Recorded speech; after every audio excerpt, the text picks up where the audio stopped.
Hello students, this is your video for the Design and Implement Formative, Diagnostic, and Summative Unit Assessment assignments in the Classroom Assessment course at Daytona State College. I'm going to be going through this assignment and highlighting all of the different things that you need to make sure are included in your assignment when you turn it in.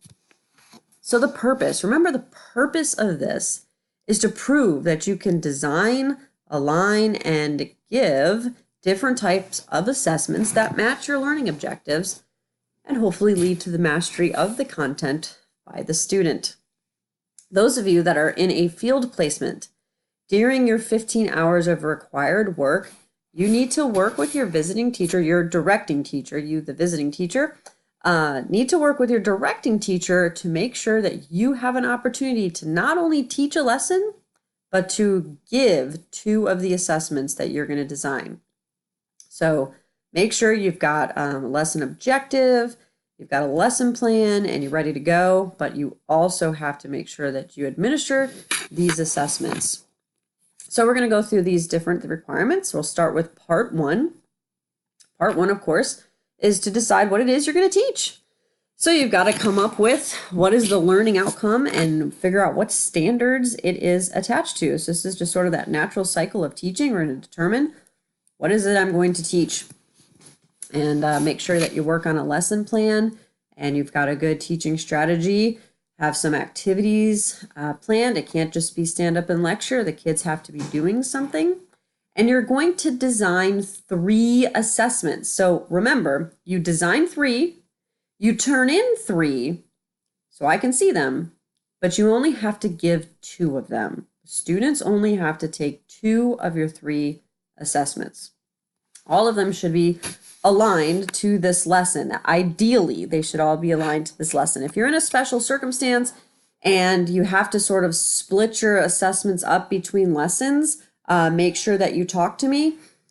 But ideally, you're going to pick a lesson, some topic that you're going to teach on, and you're going to design 3 assessments that go with that lesson. Now, I'm going to start using some terms that you might be familiar with that have very different meanings. So diagnostic, formative, and summative are terms you're probably extremely familiar with if you work in Volusia County schools. Plus, if you've been in my class, we've talked about these. This assignment has very unique meanings behind these words. So don't confuse what you think you already know about these words with what's going on in this assignment. It's really, really specific for this assignment. The diagnostic is, of course, something that can serve as a pre and a post test, and it is your only assessment that would be considered traditional. This is where you are going to design a traditional assessment with traditional types of questions. And if you look down here for just a moment, under the diagnostic section, I'll highlight it here with my mouse. This section here very clearly explains this diagnostic test. So it must be based on, of course, the content that you're teaching, and you have to have at least one example of the 5 main traditional test items. So I've got to see that you know how to make a multiple choice item, and a matching, and a true false, and a completion, and either a short answer or an essay. Now, it's not very practical to design a test that's 5 questions long, that has 1 multiple choice, 1 matching, 1 true false, 1 completion, and 1 short answer. Probably you're going to have more than 1 question that's multiple choice, or a couple true false, or maybe even 2 short answer, or a few completion type questions. But I have to see at least 1 of each of these types. It also might be inappropriate for you to give this kind of assessment. If you're in a multi-VE pre-K classroom, you probably aren't going to be giving your students short answers. You may not be giving them true false if they don't have that cognitive skill yet. Maybe multiple choice or matching is more appropriate, and they probably aren't going to be bubbling in any answers or writing answers. It might all be oral. So, of course, make it fit your classroom. How you approach a 7th grade civics class is certainly different than how you approach a 1st grade class. So make it fit. But remember, you're showing evidence that you know how to create a diagnostic test, which in this case is traditional test questions. Okay? So that's the first of your 3, the diagnostic. Up here it says 3 assessments. So diagnostic. Now I know formative, many of us know the term formative if we work and live in Volusia County schools, but in this assignment, it's very, very different than the way you have learned formative. So let's look at this paragraph down here. In this assignment, the formative is an observational behavior assessment. Now, this is something you probably haven't seen or done in the classroom very often, but I need to make sure that you know how to do it because oftentimes it is important to assess behavior. If you've ever sat in a parent-teacher conference or a problem-solving team meeting or a meeting for an IEP, behavior comes up. And you've got to be able to show that you can assess and track student behavior. So your formative assessment is completely based on behaviors of students. And we want to assess our students' behavior while they're doing some kind of learning activity. And it says non-traditional because that is just about anything other than sitting and taking notes.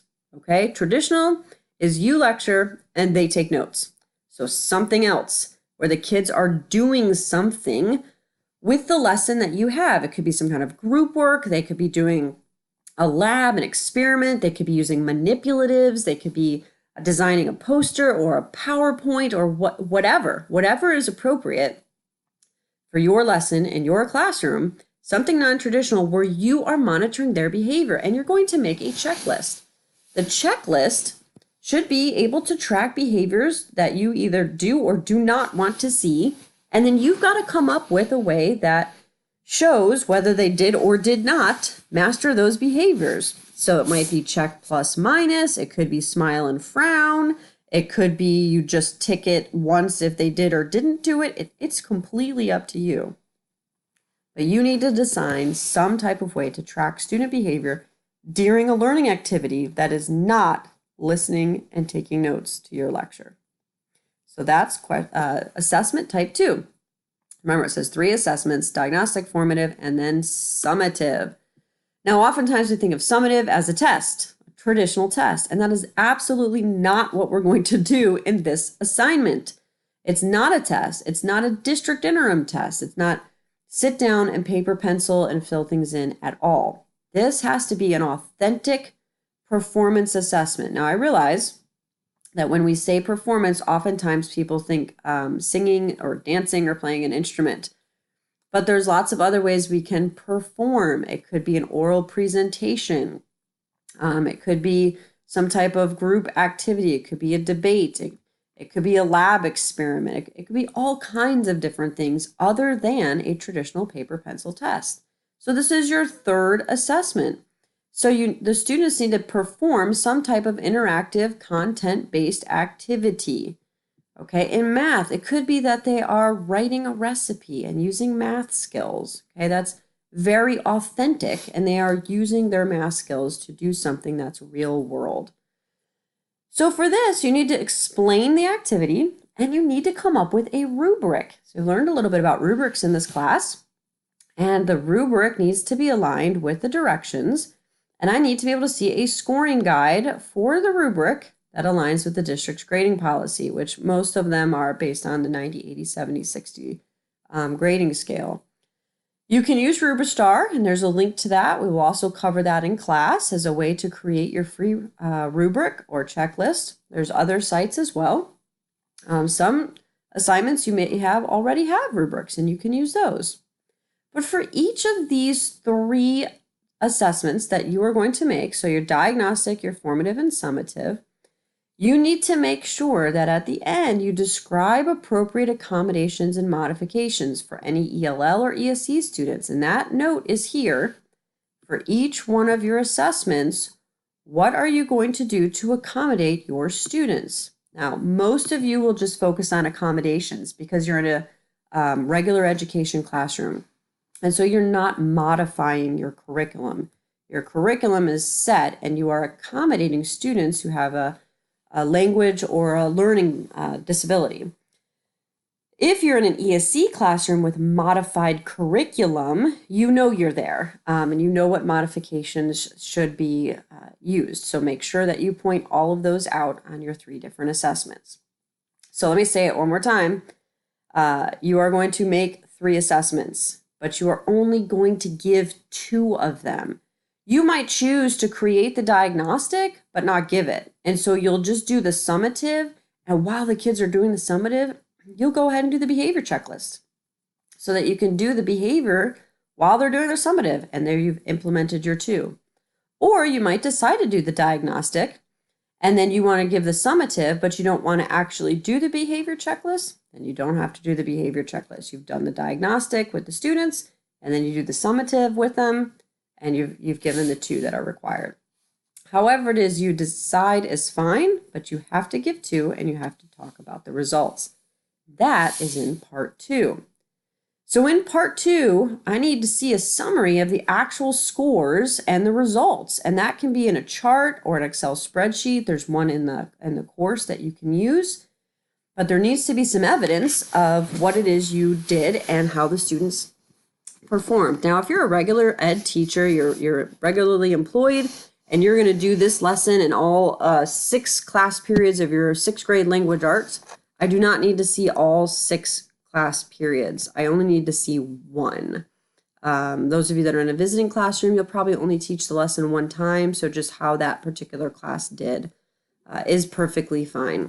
At secondary, those of you that teach the same thing a couple times a day, I only need to see the results from 1, and we're going to talk about those results. So you're going to describe in a reflection the implementation of your activities, how it went, whether you think the kids demonstrated a learning growth, and you should be able to, have some reflection on whether you think they learned from the beginning of the lesson till all the way through.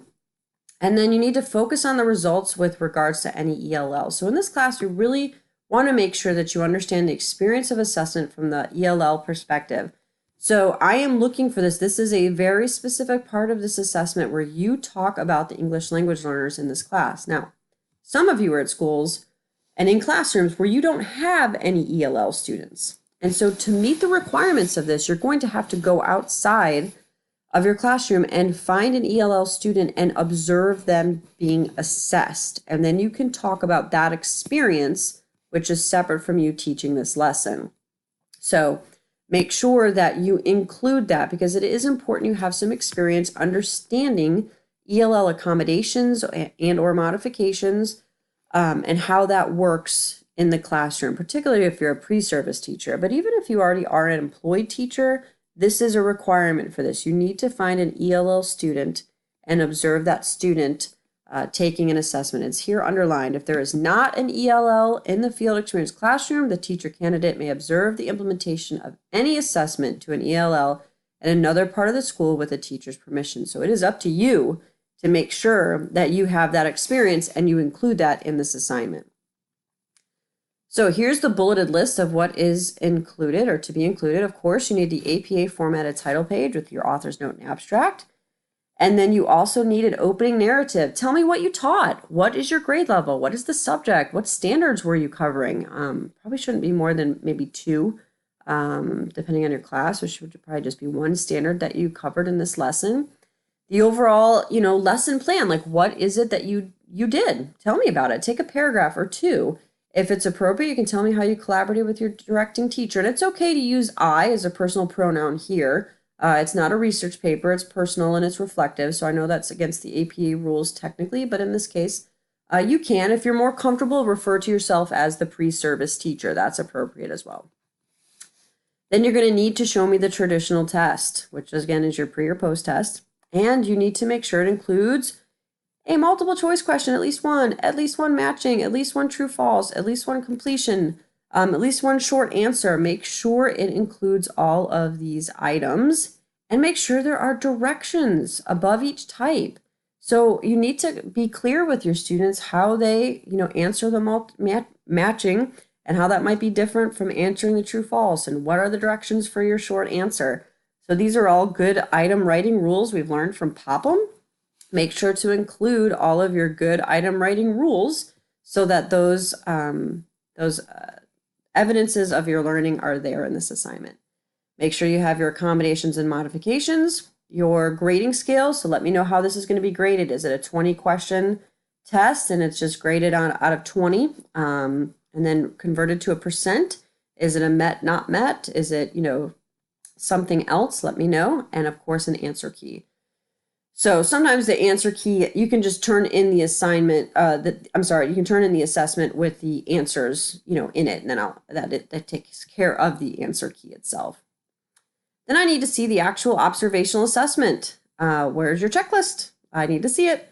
And a description of how you evaluated this. What kind of symbols or points or met, not met did you use to check off their behavior, and of course your accommodations.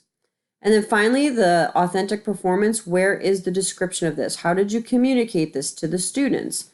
So I need to, if you gave it to them in a PowerPoint slide, you can copy those directions into this assignment, or if you handed them a Word document, or however you explained this assignment to them, I need to see that.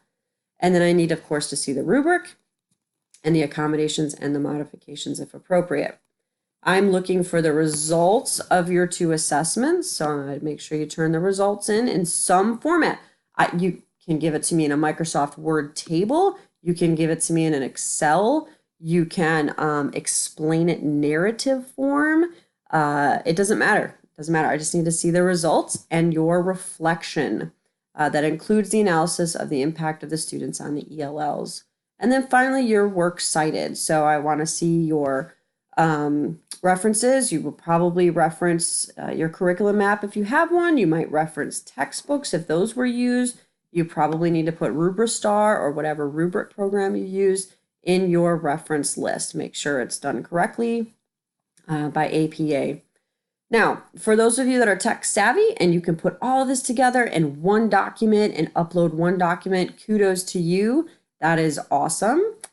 If you cannot combine all of these into one document, I can take as many uploads as it takes. So you can upload the narrative that explains your assignment and then reflects on it with your APA formatting as one document, and then you can upload each of your assessments separately, and you can upload your results separately. It just doesn't matter to me. Don't spend so much time trying to get the formatting of putting all these in one document right that you get frustrated, because my point is that you've learned this material, not that you can assemble it all in one document. So it doesn't matter to me if it comes in multiple uploads. And I am looking though for the APA cover page and reference sheet on at least the opening and on the narrative. So make sure that is done correctly. So I think that wraps it up for most of the types of questions I get for this assignment. If you have further questions, you can certainly reach out in class, text, email, but I am very much looking forward to hearing about your experiences and hope that you have a great time teaching this lesson and learning about assessments. Best of luck.